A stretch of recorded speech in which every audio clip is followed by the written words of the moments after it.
Inni haadha keeti haadha manaa keeti obboleettii keeti. Dhiira irratti deemi dhiirummaa kee argisiifadhu qodaa. Rabbis yaa raggatu. Yaa gara jabummaa dhumtan mana ga'u kun maalidha shamarran keenya gubbaa irratti kan ta'u. Ijoo shamarran haadha obboleettiidha haadha manaati. Maalidha gara jabummaan akkasii? Nama lama ta'anii dubartii akkasitti gadi qabanii ta'uun. Ashama harka fuunee akkam jirtu hordoftoota chaanaalii kootii nagaan siniif haa ta'u jirtuu nagaa keessanii.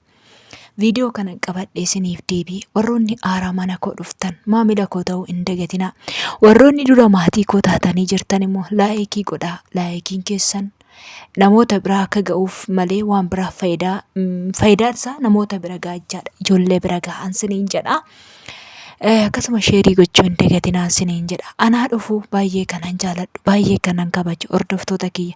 Keessattuu shamarroota biyya Arabaa keessa jirtan yaadni sinaaf qabdan gaariif qajeelaa kan ta'e galatoomaa jecha. Waa'ee mica'oo kanarra yeroon dubbadhu keessatti an biyya alaa ishiiwwan mana madaamii keessatti rakkachaa jirtuuf sagalee taana moo ishii biyya keessatiif sagalee taana yaa uummata keenya waan baay'ee nama gaddisiisu. Ani waan na dhibe keessaa tokko maa inni seetan shamarraa ta'ee uumamuu kootee tokko na gaddisiisa. Garuu inni na uume uumamuu kiyyatti nan gaddaa inni na uume immoo akeekaaf na uume. Bara itti ilmi namaa garaa jabaatee bofa wayii dabasee immoo haadha manaa yoo taate waa tokkoyyuu yoo balleessite yookaan immoo hollaasaa taatu firasii taatu waa tokko yoo balleessite harkaa fi luka hidhaniito dubartii lama ta'anii dabaddabuun maaliif barbaachise? Bofa moo silas nama tuni? Nama bee dhiira miti dubartiidha. Dubartii gara jabummaan akkasii maali? Dubartii akkasittiin garaa gadi ciibsanii simmintoorra lama ta'anii tuman. Namni hin dogoggoru jechuun miti. Namni hin dogoggora. Dogoggora nama sanaa akkanatti tumeetirraa deebi'a.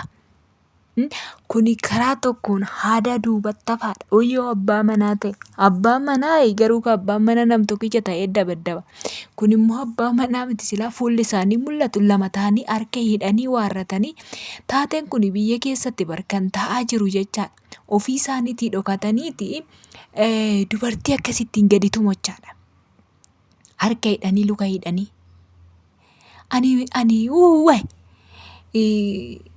guyyaa dhumti dhufaatii waaqayyo nuuf haa ta'u dafeetuma nuuf haa ariifatu lafa kanarraa otoo dafneetuma deemne. Waan baay'ee argaa jirra obboloota koo isa du'eef bo'aa jirra miti nuyi inni jirru kun jireenya jibbisiisaa keessa jiraachaa jirra bee. Maaliif seetan maaliifan jireenya jibbisiisaa jedhe sinitti fakkaate? Wanti argaa oolluuf wanti dhagaa oollu nutti hin tolu. Garaa jabummaa ilma namaa kana yeroo ilaallu obboleessa obboleettii irratti kan ka'u obboleettiin obboleessa irratti kan kaatu ilmi namaa kun du'a hamaatti dabarsee kan wallaatu yeroo dhuma xiqqoorree garaa kan waliin laafni gara jabeessa kan ta'e kana wajjiniin jiraachuu keenyatti nu gaddisiisa.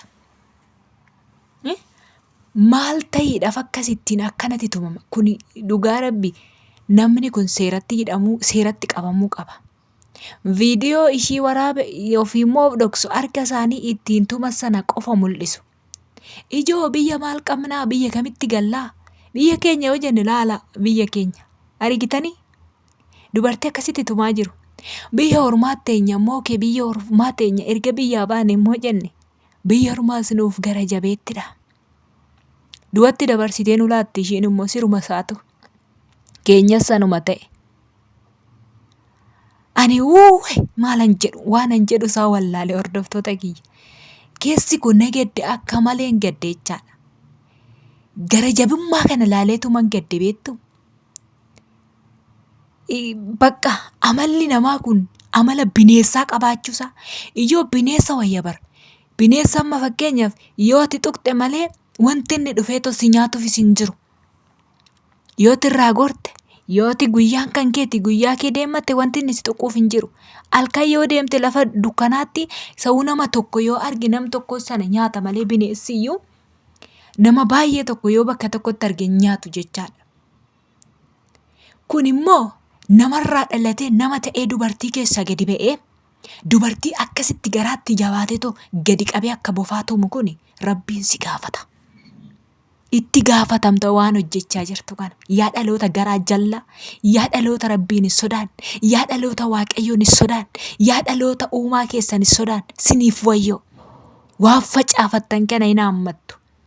Warra harka keessan hiixattanii namarratti kaaftan, isa beela'e, isa dheebote irratti harka keessan kaaftan, ofii keessanii garaa keessan guuttattanii, isa dhabe irratti kaaftan, isa oliitu Rabbiitu isa dhabe sanaa farada.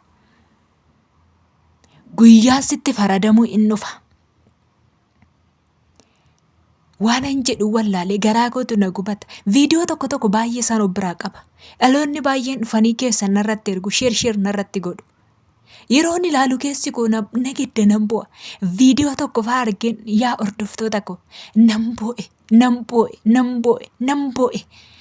Gochaa shamarree takka gubbaarratti raawwatan tokko argeen nan boo'e.